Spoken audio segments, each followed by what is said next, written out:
नमस्ते, हेलो। आज हम बात कर रहे हैं सुमित मेहरोत्रा से, जो एक इलेक्ट्रिकल इंजीनियर हैं और जापान में रहते हैं। वैसे तो वो इंडिया से हैं, लेकिन आजकल उनकी जापान में पोस्टिंग हुई है। तो फैन से चैट में आपका स्वागत है सुमित। थैंक यू एकता जी। आप हमारे फैंस को अपने बारे में कुछ बताइए, कुछ अपना इंट्रोडक्शन दीजिए। Hello everybody, myself Sumit Mehrotra and I am by professional I am an electrical engineer and I am here in Japan for last 2 years अगर and हिंदी में बात करेंगे तो थोड़ा अच्छा रहेगा, क्योंकि हमारे फैंस ज़्यादा हिंदी बोलते हैं। अच्छा ठीक है ठीक है। मैं यहाँ जापान में पिछले 2 सालों से हूँ और मेरा टोटल जो वर्क एक्सपीरियंस अब तक है वो 8 साल है। और वैसे यूट्यूब की बात की जाए तो यूट्यूब में मैं आपको ये डेफिनेटली तो नहीं बता सकता कि मैं कब से यूट्यूब देख रहा हूँ, क्योंकि अगर आप एक इंजीनियरिंग के स्टूडेंट हैं और आप यूट्यूब नहीं जानते तो फिर आपका क्या ही हो सकता है। लेकिन अगर चैनल की बात की जाए तो मेरा चैनल बिल्कुल भी पुराना नहीं है, जस्ट 4 महीने पुराना चैनल है। और उसकी ज़रूरत मुझे क्यों पड़ी वो भी मैं आपको बताता हूँ। जब मैं एक्चुअली मैं इंडियन रेलवेज़ का बहुत बड़ा फ़ैन हूँ।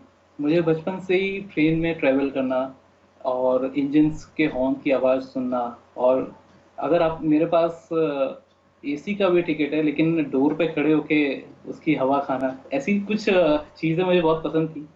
तो जब से मैं जापान में था तो मैं ये सब चीज़ें मिस कर रहा था। तो मैं यूट्यूब पर ऐसी ट्रेन्स के वीडियोस सर्च करता रहता था। तब जाके मुझे कहीं से किसी का सिमुलेशन का वीडियो मिला। एक्चुअली ये सिमुलेशन ऐसा है कि you will feel like 100% real, और उसमें आप खेल भी सकते हैं। मीन्स आप चाहें तो आप हॉर्न की साउंड प्रेस कर सकते हैं, आप चाहें तो स्पीड बढ़ा सकते हैं, घटा सकते हैं। सामने आपको रेड सिग्नल मिलेगा, ग्रीन सिग्नल मिलेगा, पीछे से आपको ट्रेन्स ओवरटेक करेंगी, आगे से क्रॉसिंग्स होगा। मीन्स आपको लगेगा कि आप ड्राइव कर रहे हैं। तो मैं इससे बड़ा इम्प्रेस हुआ। तो फिर मैंने पूरा इंटरनेट पे पूरी पीएचडी की कि कैसे कर सकते हैं। फिर मैंने फाइनली कर लिया। इसका थोड़ा मुश्किल था लेकिन मैंने कर लिया। तो फिर मैंने सोचा कि जैसे लोगों ने डाला है तो मैं भी डाल के देखूं। तो फिर मैंने ऐसी, उसके लिए मुझे ज़रूरत पड़ी कि मैं कैसे अपने स्क्रीन को रिकॉर्ड करूं, कैसे मूवी बनाऊं। तो मैं वही हाउ टू सर्च में ऐसे कर रहा था, तो मुझे क्या कैसे दिखाई दिया। तो मैंने इसके वीडियोस देखे। तो मैंने कहा ये तो बहुत ही अच्छे वीडियो हैं, तो मैंने उसी टाइम उससे सब्सक्राइब किया ताकि मैं आगे भूल ना जाऊं। तो फिर जब मैंने कुछ वीडियोस बनाए और मैंने उन्हें उन्हें यूट्यूब पे अपलोड किया तो लोगों ने बहुत पसंद किया। और अभी मैंने अपना चैनल बनाया था जुलाई में, और अभी तक मेरे पास कुछ 800 के आसपास सब्सक्राइबर हैं और टोटल 4 लाख के आसपास व्यूज़ हैं। वाओ। हम्म, ये तो तो इसका बहुत मतलब अच्छे ये, व्यूज हैं। इतने सॉरी, शॉर्ट टाइम में इतने अच्छे व्यूज, तो बहुत अच्छी बात है। तो इससे यही पता चलता है कि हमारे देश में या फिर विदेशों में भी मैं देखता हूँ, जैसे एनालिटिक्स में, तो विदेशों में भी मेरे व्यूज़ आते हैं। तो इंडियन रेलवेज़ के फैन बहुत ज़्यादा हैं इस दुनिया में, इससे पता चलता है। तो आप अपने YouTube चैनल के बारे में बताइए, आपके चैनल का नाम क्या है? क्योंकि उसका मैं यहाँ पर नीचे लिंक भी दे दूँगी और लोग उसे देख पाएँगे। मेरे एक्चुअली जिस समय मैंने ये चैनल बनाया था तो मुझे कुछ भी आइडिया नहीं था। तो सबसे अच्छा मुझे लगा कि मैं अपना नाम ही क्यों ना लिख दूं। तो मेरे चैनल का नाम इस समय मेरा ही नाम है। अगर आप यूट्यूब पर सर्च करेंगे सुमित मेहरोत्रा तो आपको आई थिंक पहले या दूसरे नंबर पे मेरी फोटो के साथ मेरा चैनल दिखाई देगा। तो मेरा एक क्वेश्चन आपसे ये भी था कि अब जैसे मैं देखता हूँ कि लोगों ने अपने चैनल्स के नाम अलग अलग से लिखे हैं, जैसे आपने भी क्या कैसे लिखा हुआ है। तो अगर इस मोमेंट पे जैसे मेरे 800 सब्सक्राइबर्स हैं तो मैं अगर उसे चेंज करूं तो रिस्क है, जैसे कहीं कुछ गलती की और डिलीट हो गया तो इतनी सारी मेहनत सब वेस्ट। वो अब इस मोमेंट पे कर सकते हैं क्या, और कर सकते हैं तो कैसे कर सकते हैं। और दूसरा ये कि जो मेरे चैनल का लिंक है वो अभी कुछ गार्बेज वैल्यू जैसी आती है। तो मैंने आपका पहला फैंस से चैट देखा था, उसमें सुरभि जी ने जो लिंक बताया था उसमें उनका नाम और 2 डिजिट्स थी 77। तो मैं वो कैसे कर सकता हूँ, ये चीज़ पूछनी थी। अच्छा, आपका सवाल ये है कि आप अपने चैनल का नाम अगर बदलें तो कोई रिस्क तो नहीं, और अगर आप बदलें तो कैसे बदलें? यस। यही आपका सवाल है।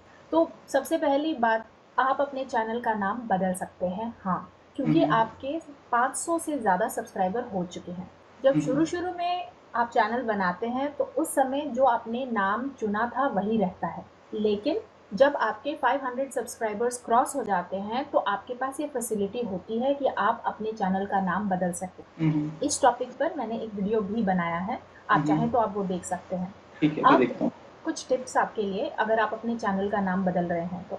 चैनल का नाम ऐसा होना चाहिए जो आपके टारगेट ऑडियंस के लिए याद रखना आसान हो, पहली हम्म, बात। दूसरी बात, वो आपके वीडियोस या आपके कंटेंट से रेलेवेंट होना चाहिए। यानी कि अगर आपने अपने चैनल का नाम रख दिया नैनीताल, क्योंकि मुझे पता है आप नैनीताल से हैं, तो यस यस। जो नैनीताल के वीडियोस ढूंढ रहे हैं वो लोग हाँ नैनीताल टाइप करेंगे और वो आपके चैनल पर आ जाएंगे, और फिर ट्रेन्स के वीडियोस देखने के बाद वो बोलेंगे ये क्या है, मुझे तो हाँ नैनीताल के वीडियोस चाहिए, और वो हाँ वहाँ से बाउंस रेट उसका हाई हो जाएगा और वो वहाँ से चले जाएंगे। हो सकता है कि वो आपके वीडियोस को डिसलाइक भी कर दें। तो हम्म, इसलिए आपको अपनी टारगेट ऑडियंस के बारे में सोचना है। आपकी तरह लोग जिन्हें ट्रेन्स में, रेलवेज में, सिमुलेशन में इंटरेस्ट हो, वो किस तरह के टैग्स यूज़ करते होंगे, वो किस तरह के सर्च टर्म्स यूज़ करते होंगे, वैसा कोई सर्च टर्म आप अपने चैनल के लिए रख सकते हैं। दूसरी बात, अगर आप सिर्फ एक ही गेम के बना रहे हैं वीडियोस, तो आप उस गेम का नाम और साथ में एंड में कुछ और डिस्क्रिप्टर भी लगा सकते हैं। लेकिन आपको ये ध्यान रखना है कि वो टर्म कॉपीराइटेड या ट्रेडमार्क ना हो, क्योंकि हम्म, कई बार क्या होता है कि वो एक ब्रांड नेम होता है और हम्म, वो ब्रांड नेम जो है वो एक ट्रेडमार्क के साथ आता है, और अगर आप उसे यूज़ करें तो लीगली वो गलत है। तो मैंने आपको कुछ ऑप्शंस दे दी, लेकिन आप पे डिपेंड करता है कि आप किस तरह का नाम चुनते हैं। ऐसा होना चाहिए जो याद रखने में भी आसान हो, जो कस्टमर्स के लिए रेलेवेंट भी हो।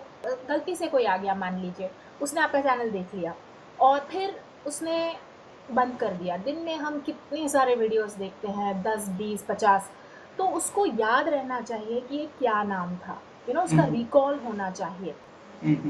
तो सेम चीज़ जो हमारे यूट्यूब के वीडियो के टाइटल्स होते हैं उसमें भी एप्लीकेबल होगी। अगर मैं उसमें इंडियन रेलवेज को ज़्यादा यूज़ करूँ तो अगर कोई पर्सन यूट्यूब पे सर्च करेगा इंडियन रेलवे समथिंग समथिंग, तो उसे ऑप्शन रहेगा कि मेरा वीडियो भी वहाँ पे शो हो।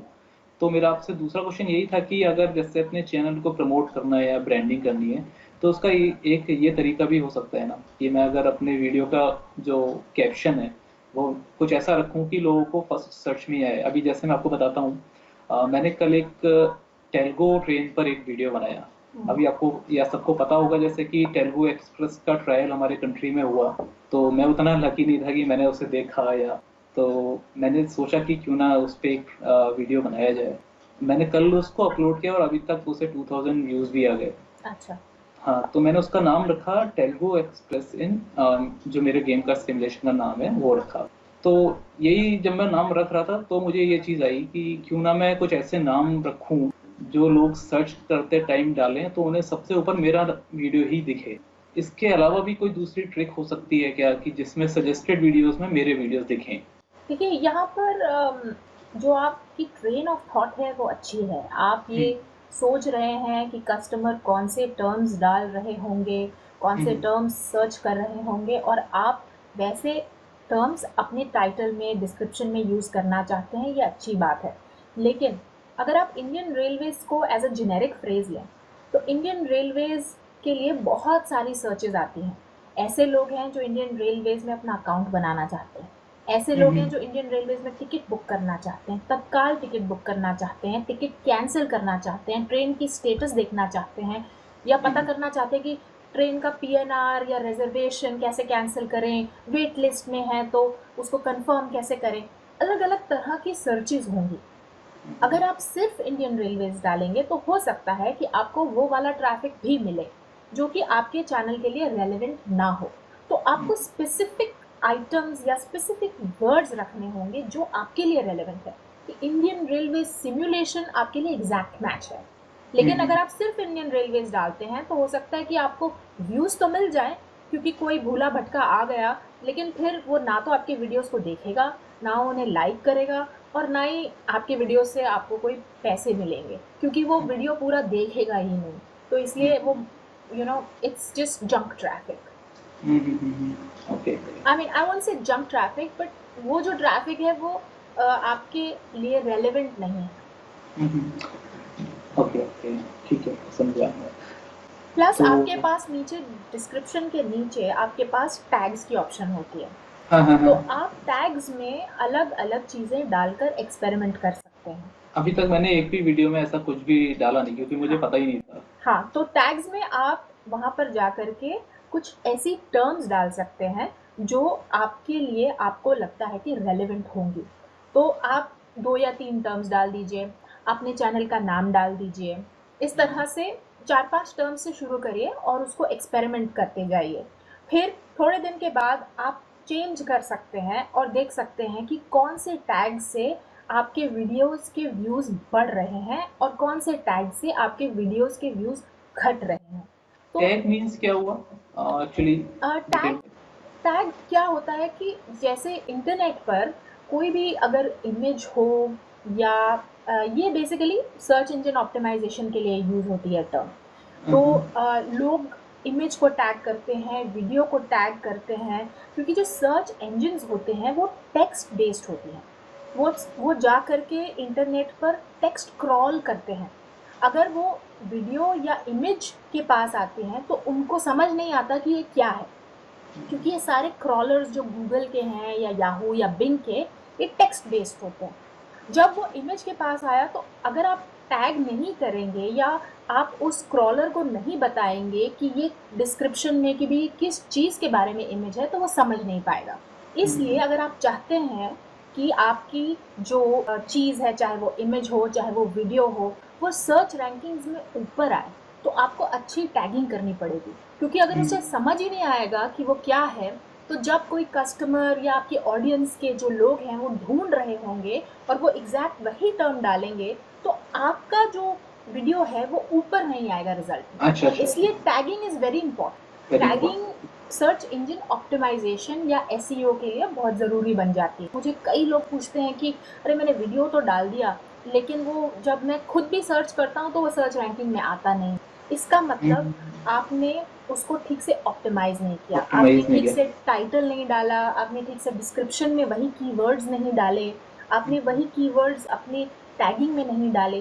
तो जैसे जैसे आप एग्जैक्ट फ्रेजेस या अच्छे कीवर्ड्स डालते जाएंगे, वैसे वैसे आपकी रैंकिंग बढ़ती जाएगी और बढ़ती वैसे जाएगी। वैसे रेलेवेंट सर्च रिजल्ट्स आने की वजह से सर्च इंजन आपके वीडियो को प्रमोट करते जाएगा। हाँ, तो मीन्स जैसे मेरे पास अभी कुछ 55 के अराउंड वीडियोस हैं, तो मैं उनमें भी अभी ये टैग्स डाल सकता हूँ, एडिट कर सकता हूँ ना? बिल्कुल, बिल्कुल डाल सकते हैं। और मेरे हिसाब से अगर आप सबके अंदर एक साथ नहीं भी डालना चाहते, आप शुरू में एक्सपेरिमेंट कीजिए, जो आपके टॉप वीडियोज़ हैं, टॉप 5 ले लीजिए।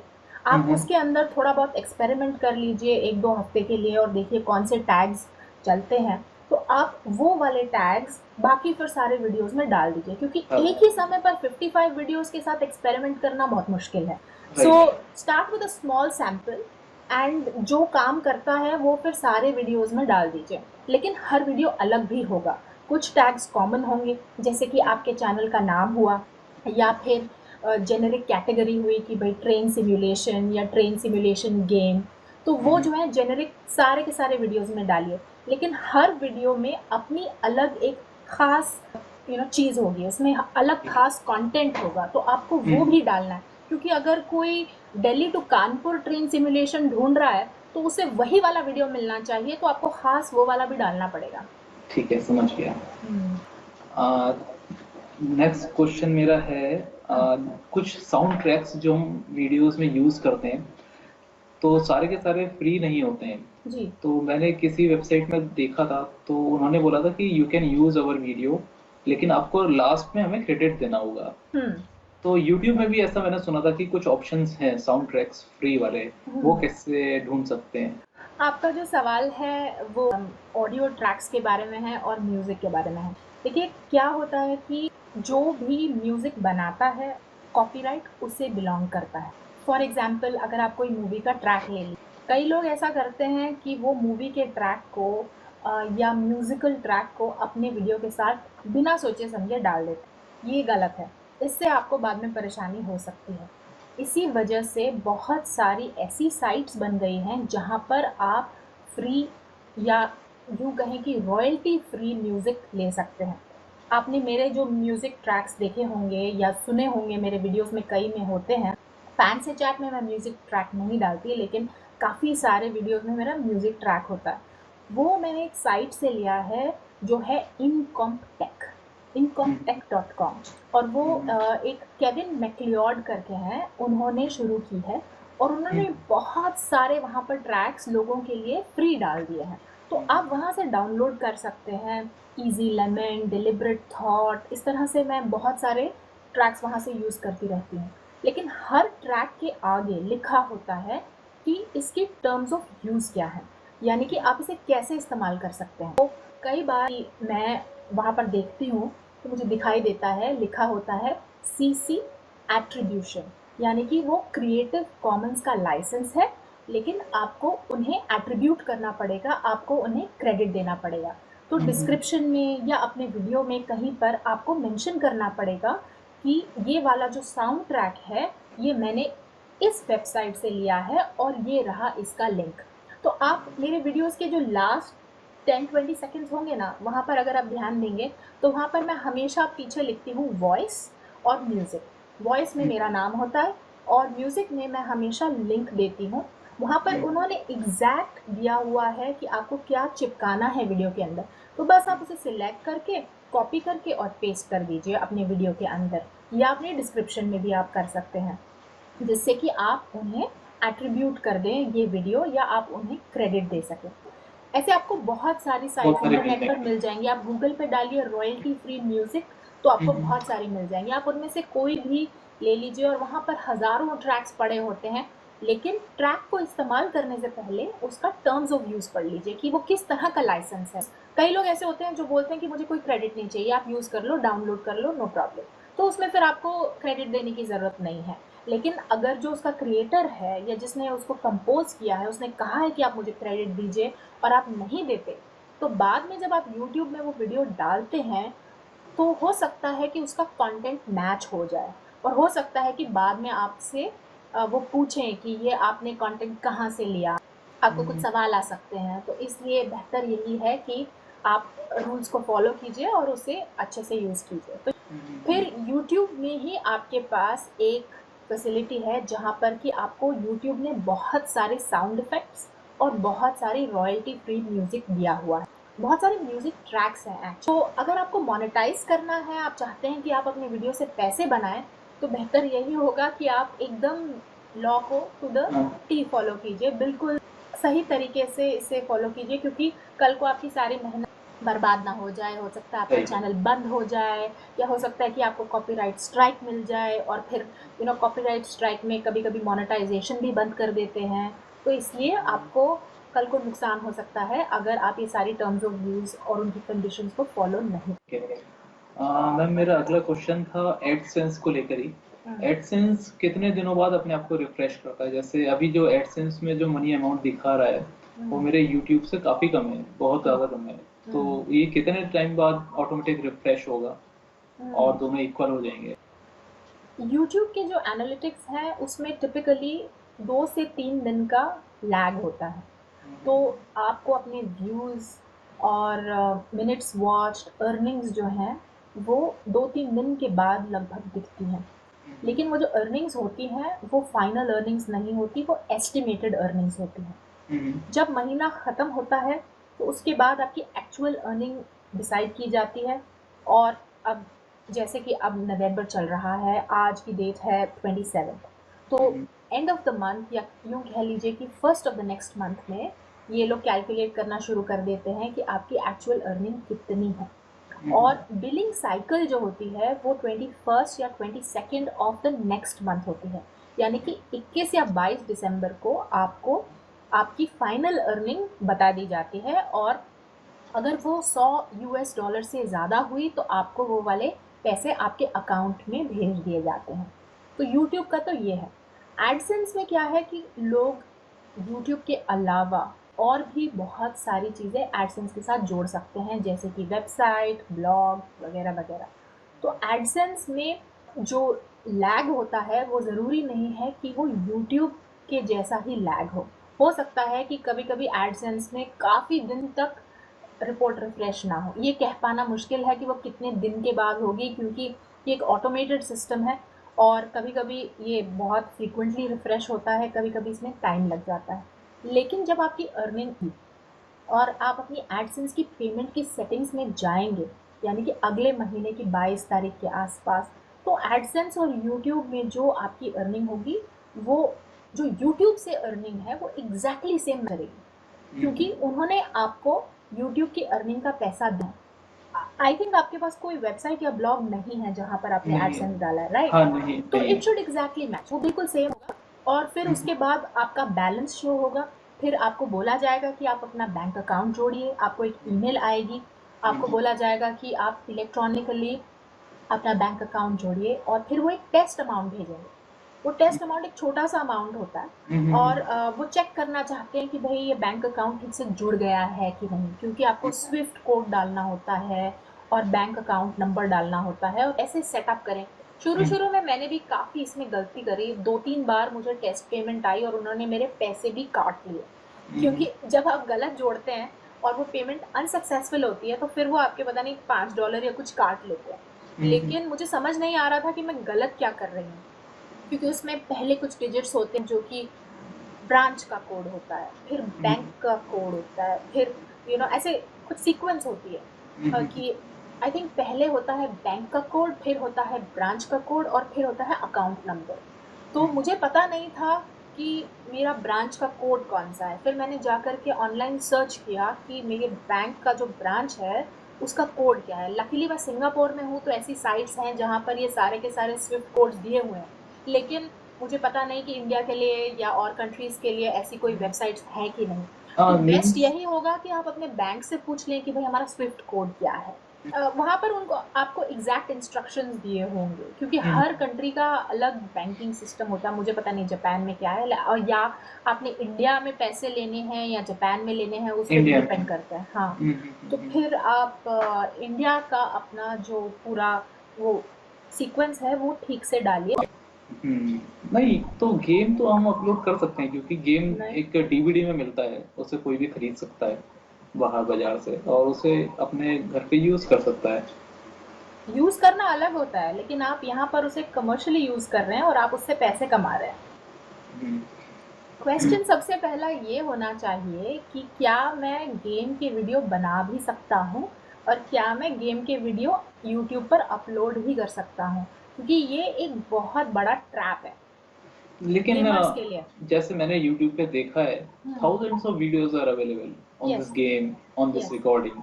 यस। सो तो मुझे ऐसा लगा कि मैं भी कर सकता हूँ, जब इतने सारे लोग, और not not only in, even in India, बाहर यूएस में, ऑस्ट्रेलिया में, स्पेन में, सब जगह से लोग अपने अपने कंट्रीज के रेलवेज के वीडियो ऐसे सिमुलेशन के अपलोड करते हैं। देखिए, जहाँ तक गेमिंग का सवाल है, इसमें एक बहुत बड़ा स्पेक्ट्रम है। बहुत अलग अलग तरह की गेम्स हैं और बहुत अलग अलग तरह के कॉपीराइट्स हैं। ऐसी कंपनीज हैं जो अपनी गेम्स बिल्कुल भी यूज नहीं करने देती आपको। वो कहते हैं कि साउंड ट्रैक भी हमारा है, पूरा का पूरा कंटेंट हमारा है, आप बिल्कुल कुछ अपलोड नहीं कर सकते। ये एक एंड है, बिल्कुल एक्सट्रीम एग्जाम्पल। और दूसरा ऐसा एग्जाम्पल है एक्सट्रीम एंड, जहाँ पर कि वो कंपनीज कहती हैं नो प्रॉब्लम, जितना मर्जी आप हमारा कंटेंट यूज करिए, आप उसे अपलोड करिए। क्यों है, उनका थॉट प्रोसेस ये है कि जब लोग इस गेम को देखेंगे या किसी और को खेलता हुआ देखेंगे, तो हो सकता है कि वो हमारी गेम खरीदें। सो दे गिव कंप्लीट फ्रीडम। लेकिन बहुत सारी ऐसी कंपनीज हैं जो दो इन एक्सट्रीम्स के बीच में है।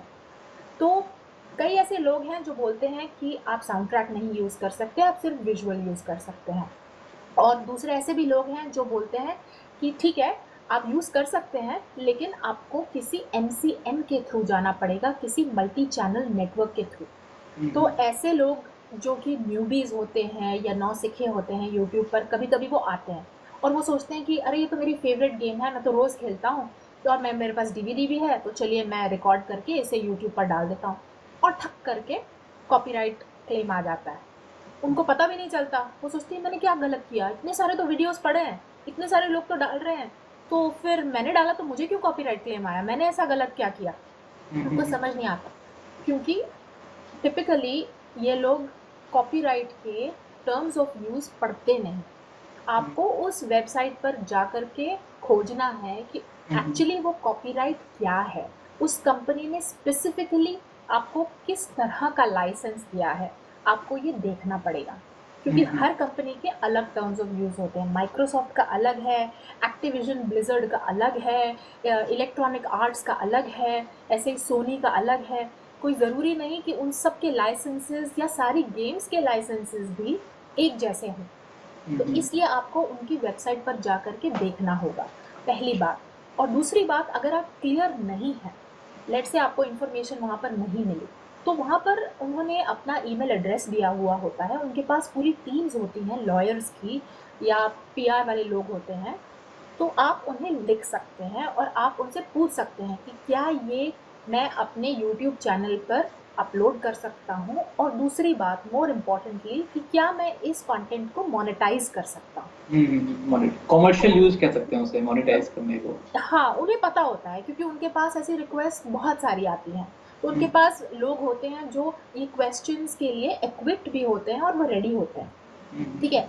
अगर आपके पास वो जवाब देते हैं और कहते हैं कि हाँ, तो आप सॉर्ट ऑफ कन्विंस्ड हो सकते हैं कि चलिए, ठीक है। लेकिन क्या ये इन्फॉर्मेशन पब्लिकली अवेलेबल है?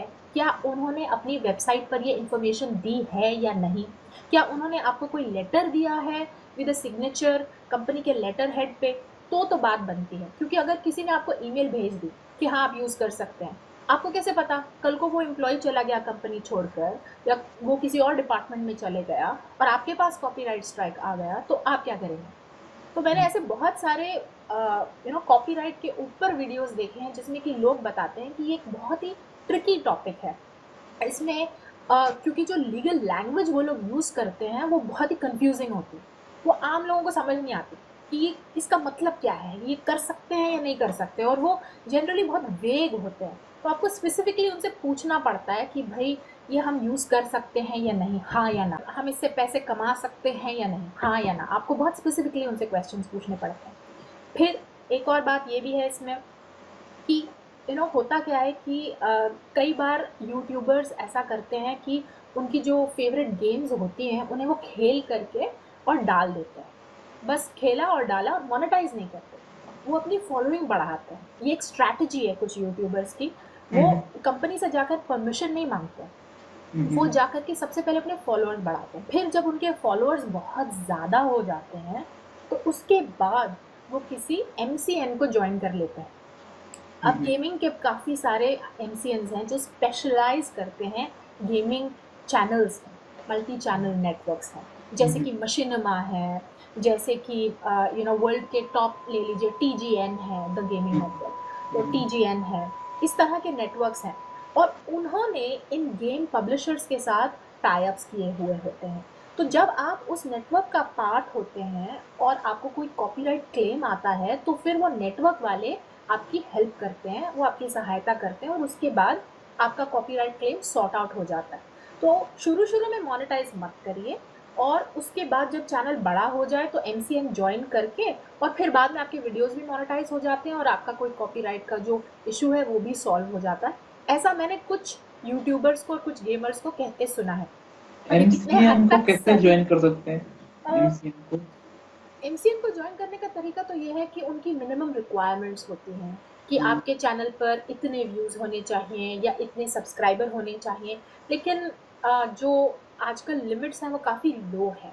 मतलब किसी की 1000 व्यूज़ की लिमिट है, किसी की 10,000 की है। तो मेरे ख्याल से आपके चैनल के तो ऑलरेडी 500 से ज़्यादा सब्सक्राइबर हो चुके हैं, तो आपके लिए ज्वाइन करना मुश्किल नहीं होगा। आप उनके साइट पे जाइए और उनके साइट पर ऐसे लिखा होता है जॉइन अस साइट का या नाम बताएंगे आप? मशीनमा टीजीएन। मैं नीचे वीडियो के नीचे डिस्क्रिप्शन में या वीडियो के अंदर मैं पेस्ट कर दूंगी, आप फिर ओके, देख लेना। ओके। तो आप टॉप गेमिंग एमसीएन करके गूगल में सर्च भी कर सकते हैं। तो ऐसे मेकर स्टूडियो है, फुल स्क्रीन है, ऐसे बहुत सारे एमसीएन्स हैं, ब्रॉडबैंड टीवी है।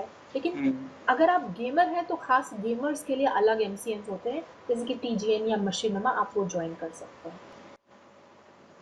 मेरा अगला क्वेश्चन था स्क्रीन रिकॉर्डिंग को लेके। हम्म। मैंने आपका वीडियो देखा था जिसमें आपने बताया कि स्क्रीन को अगर रिकॉर्ड करना हो तो सबसे अच्छा तरीका स्क्रीन कास्टिफाई है, जो क्रोम का एक्सटेंशन है। लेकिन उससे गेम को रिकॉर्ड नहीं कर सकते। तो फिर मैंने किसी और का ऐसी वेबसाइट पर सर्च किया तो मुझे बैंडी कैम मिला। तो उससे अच्छा भी अगर कोई हो, अगर स्क्रीन रिकॉर्डर, और उसमें एक कॉन्सेप्ट होता है एफपीएस का। मैंने नेट पे सर्च किया था, लेकिन मुझे समझ में नहीं आया कि एफपीएस, लोग बोलते हैं कि डाउन हो गया तो उससे लैगिंग होती है, वो क्या चीज़ होती है, और वो किस में ना आए, ऐसा कौन सा अच्छा डाउनलोडर स्क्रीन रिकॉर्डर हो सकता सबसे पहले बात तो ये कि जो मैंने स्क्रीन रिकॉर्डर पर वीडियो बनाया था उसमें मैंने फ्री सॉफ्टवेयर्स के बारे में बात करी थी और स्क्रीनकास्टिफाई उसमें से एक था। लेकिन उसी वीडियो में मैंने ये भी कहा था कि मैं खुद कैम्टेशिया यूज़ करती हूँ। कैम्टेशिया एक पेड सॉफ्टवेयर है और लगभग $199 इसकी कॉस्ट है। आप चाहें तो आप कैम्टेशिया यूज़ कर सकते हैं।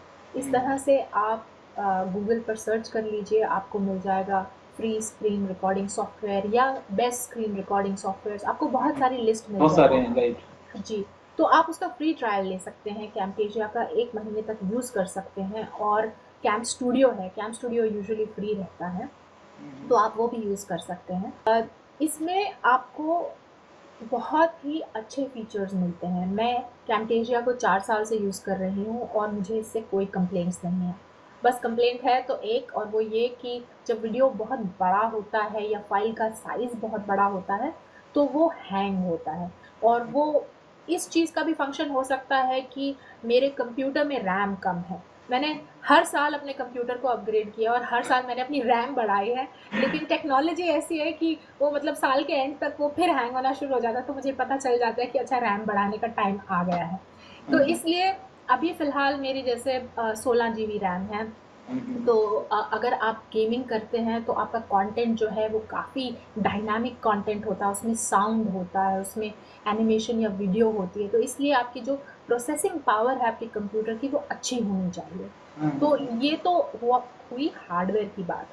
अगर आप सॉफ्टवेयर की बात करें तो एफपीएस होता है, फ्रेम्स पर पर सेकंड। Second, yes. हाँ, उसके अंदर हर वीडियो का एक फ्रेम होता है। मतलब अगर आप वीडियो को बहुत स्लोली चलाएंगे तो आपको अलग अलग अलग अलग अलग अलग फ्रेम्स दिखेंगे। हाँ, और यस यस। 1 सेकंड के अंदर कितने फ्रेम्स होते हैं उसे कहते हैं एफपीएस।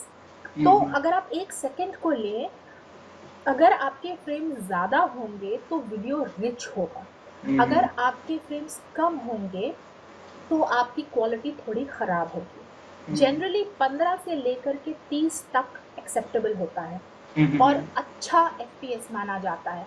लेकिन यूट्यूब के लिए कहते हैं कि अगर आपको अच्छी क्वालिटी का वीडियो डालना है तो 30 फ्रेम्स पर सेकंड या 25 से 30 होना चाहिए। तो आपकी कोशिश ये होनी चाहिए कि जो भी आपका स्क्रीन रिकॉर्डिंग सॉफ्टवेयर है उसमें कम से कम 25 से 30 एफपीएस की आपके पास सुविधा हो, क्योंकि अगर वो बहुत कम होगा तो फिर वो लैग होता है और वो डिसर्नेबल होता है, आँख से पता चलता है कि कुछ गड़बड़ है। और अगर वो बहुत तेज़ होगा तो फिर वो आई में कैच नहीं होगा। तो इसलिए ideal range is 25 to 30 FPS. तो इस केस में कैम्टेशिया सबसे अच्छा रहेगा, क्योंकि आप खुद यूज कर रही हैं। नहीं, मैं ये नहीं कहूँगी कि कैम्टेशिया सबसे अच्छा है। मेरे एक्सपीरियंस में कैम्टेशिया बहुत अच्छा है, लेकिन आप अपनी खुद की रिसर्च कर लीजिए और हो सकता है कि आपको कोई और सॉफ्टवेयर मिल जाए, क्योंकि आप ख़ास गेमिंग के वीडियोज़ बना रहे हैं। मेरी आपसे ये रिक्वेस्ट होगी कि आप यूट्यूब पर जाकर के गेमर्स के वीडियोज़ देखिए, जहाँ पर उन्होंने बताया है कि वो कौन से सॉफ्टवेयर यूज़ करते हैं। जो ठीक है। मैंने गेमर्स के वीडियोज़ देखे हैं उसमें वो फ्रैप्स यूज़ करते हैं और हम्म। और भी अलग-अलग सॉफ्टवेयर्स होते हैं। तो ख़ास गेमिंग के लिए जो सॉफ्टवेयर्स होते हैं जिसमें स्क्रीन रिकॉर्ड होती है, शायद आपके लिए वो ज़्यादा रेलेवेंट हो, क्योंकि मेरी स्क्रीन में ज़्यादा मूवमेंट होती नहीं है। मेरा जनरली एक माउस होता है और एक क्लिक होता है और मेरे लिए कैम्टेशिया इज़ परफेक्ट। लेकिन क्या वो गेमर्स के लिए सही है? इस बात का जवाब मेरे पास है नहीं, क्योंकि मैंने खुद गेम को रिकॉर्ड नहीं किया कैम्टेशिया में। नहीं, बट जाने से पहले अगर आप कुछ हमें अपने लाइफ के बारे में कुछ इंटरेस्टिंग बताइए, क्योंकि अभी तक तो बहुत ही सीरियस सीरियस बातें हो रही थी। अगर कोई ऐसी बात है जो आप हमें जापान के बारे में बताना चाहें, हमारे व्यूअर्स के साथ आ, शेयर करना चाहें, आपके साथ कोई अच्छा इंसिडेंट हुआ। हम चलिए मैं आपको एक और चीज़ बताता हूँ। हम लोग जैसे हिंदी में जी करके बात करते हैं, वैसे ही जैपनीज लोग नाम के आगे सान लगाते हैं। हम्म।